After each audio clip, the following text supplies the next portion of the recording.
From the slam dunks to the seemingly impossible, the NBA knows how to put on a show, now focusing all that talent to get out the vote, with 20 stadiums and arenas across the country turned polling places, some of the most accessible sites aimed at pushing turnout in minority communities.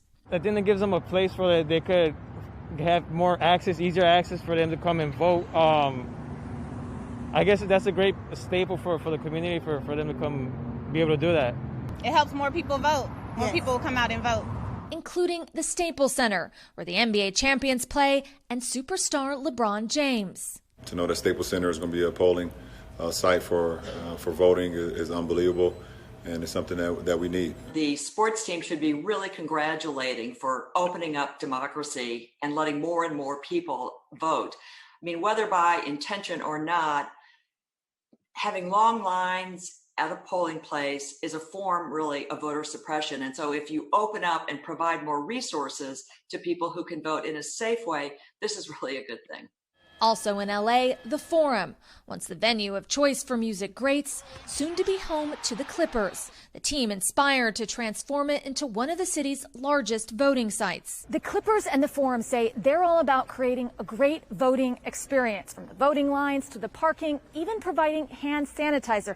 The county's responsible for the actual voting, 126 machines in this arena. But it's in battleground states where basketball could have the biggest impact. And this is particularly important in Arizona. It's being seen, this election, as a potential swing state. Talk to me about the impact you'd like to see this campaign have in Arizona, where you play. I just definitely want to see a higher voter turnout. I think I read about just under 60% of people that are eligible to vote voted in 2016. So I think if we can get that number up to even 80% this year, I think that'd be great. Just higher participation levels. And like you said, Arizona, too, is a possible swing state. So just having people know that their voices can be heard, and making sure they're getting out there and voting. Join us as we swarm the polls. Join the Hornets as we swarm the polls in the 2020 election. Like North Carolina, where the Hornets Arena, the Spectrum Center's now open for early voting.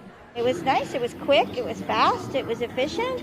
I felt safe because they kept us apart from each other. A hive of activity backed by owners Michael Jordan and Fred Whitfield. This could make a real impact there in North Carolina. Well, we hope it will. We're Charlotte's team. We feel like we have an obligation to reach out throughout every community of Charlotte, do everything we can to make this an easy process for everyone. The movement brokered in a historic deal led by the biggest names in basketball after teams walked off the court in protest of the Wisconsin police shooting of Jacob Blake.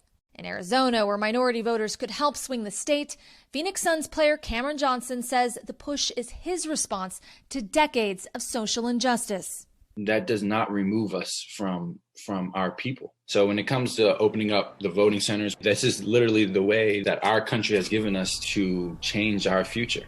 Well, this election is as important as any we've ever had in our history. And it's not just the national races, it's also the state and local races.